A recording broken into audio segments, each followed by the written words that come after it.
Greetings, fellow action figure connoisseurs, and welcome to another episode of Digital Caveman Presents Star Wars Wednesday.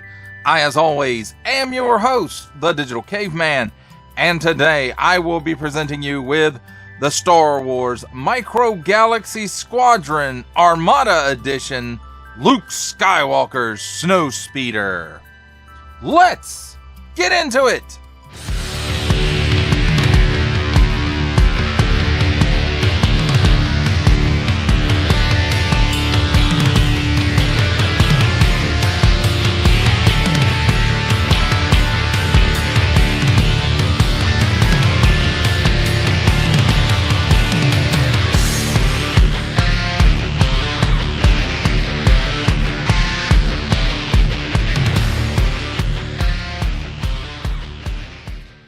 Let's begin with a look at the packaging. Star Wars. Warning, don't stick things in your pie hole that do not belong there. Armada Edition.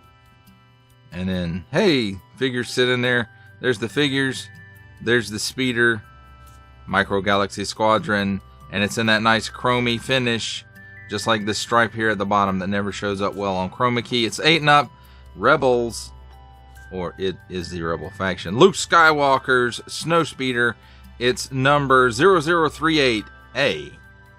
On the bottom, small fine legalese made China print. Symbols I'm not going to learn. Don't give it to babies. And a barcode. Disney print here. On this side, Star Wars. And it's, you know, it's just a bubble card. So, or a blister card. And then here it says Armada Edition, which I'm not sure exactly what Armada Edition is. Star Wars on this side. On the back, it does this. There's a nice holographic representation of it. And here is the clip and collect tech card, I guess. Luke Skywalker Snowspeeder. Some Arabesh. Luke Skywalker Snowspeeder. Starfighter class. Disney print. StarWars.com. Lucasfilm print. And Micro Galaxy Squadron. And that, my friends, covers the packaging. Let's take a look at the figures and the vehicle. And first up, we got handy dandy tweezers here to help us take a look at these little bitty figures. And this one, because of the helmet, is Luke. Because he's got red. Rebel symbols. He's got his stripes. Yellow visor. A little smear of paint there for the face. Not really much. And then it looks like a tampo right there, maybe. That's probably a tampo too. And then he's got 3 little dots right there. Same on this side. A little bit of paint for the chest plate there. A little bit of paint right here. A little bit of not paint right over here. So white for the gloves, I'm guessing. And then white for the straps. Gray for the boots. And we'll cover his articulation, and it'll be the exact same as Dax. So, at the shoulders, 360 degrees of rotation. And at the hips, approximately 90 degree bend there to put him into a seated position, rather. And then here we have Dak. And he's pretty much the same, just a little bit different paint apps. Same little smear of paint for the face. He's got paint on his glasses. He's got these nice blue Rebel symbols there. Tampoed. I'm sure this is a tampo as well. White for the gloves. White for the straps. And then, is it the same? Same color, gray. At least I think it's gray. For the boots that Luke has. And again, 360 at the shoulders and approximately 90 degrees at the hips. Now let's take a look at the speeder itself. It's got a few nice little paint apps on it here. It's got a little bit of a wash on there to kind of scuff it up a little bit, give it a used look. It's got some nice coloring here for the engines. It's got this nice stripes. I was gonna say stripe, but it's, you know, like several stripes, just kind of dotted lines, I guess. So the nice molded detail like throughout here. The cockpit, excuse me, doesn't have any special way to open it. You just pull it open. You can kind of see in the cockpit there, and there's some nice molded details in there. No paint apps really. Lots of control panels down the sides here. And then, you know, a screen here in the front. It looks like the gunner's screen in the back, although it's hard to see with my lights set up. So that's the interior. And the way these guys go in, back of course is the gunner. So he goes in the back, and I might have to use the tweezers to get him in there.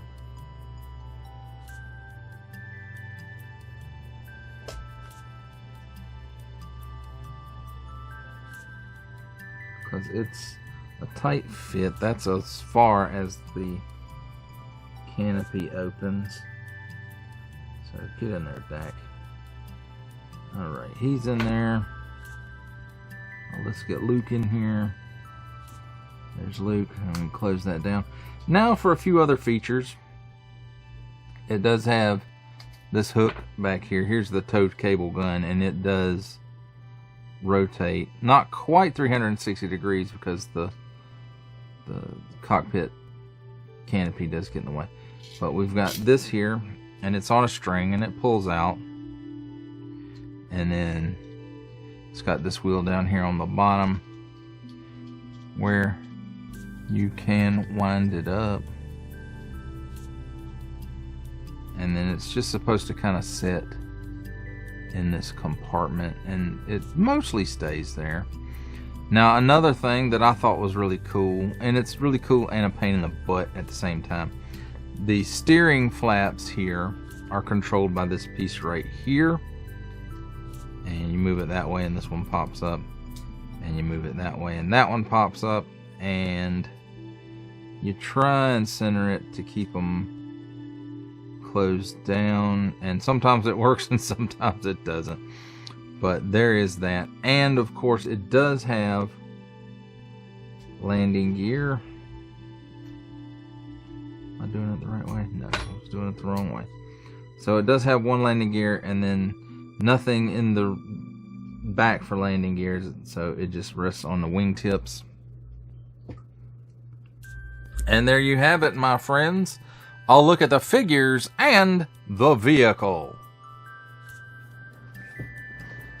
It's time for my favorite part of a review, comparisons. And here we have the Star Wars Micro Galaxy Squadron, Luke Skywalker's Snowspeeder, with the Star Wars Micro Galaxy Squadron AT-ST, or Chicken Walker for those of us from the 80s. And the Star Wars Micro Galaxy Squadron Blind Box Snowtrooper with speeder bike.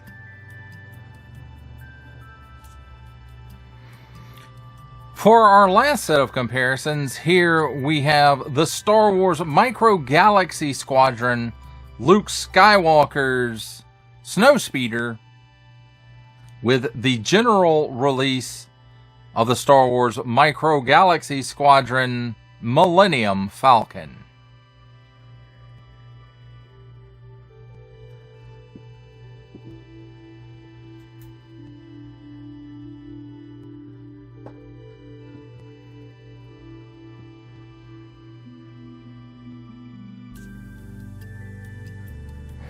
For final thoughts on the Star Wars Micro Galaxy Squadron Luke Skywalker Snowspeeder, I have to say that it's cool. It comes with both Luke Skywalker and Dak Realtor,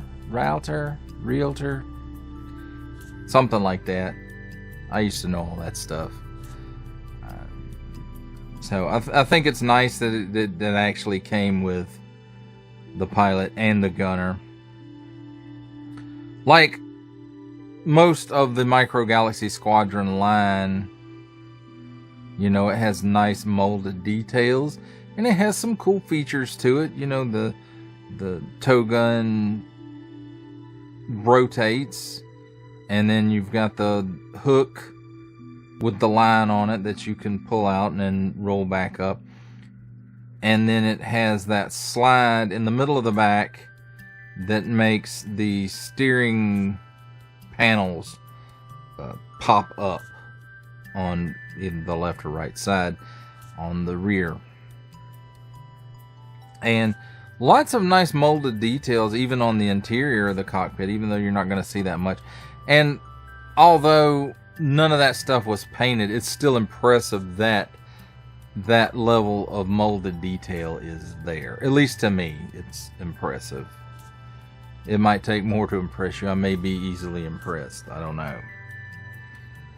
But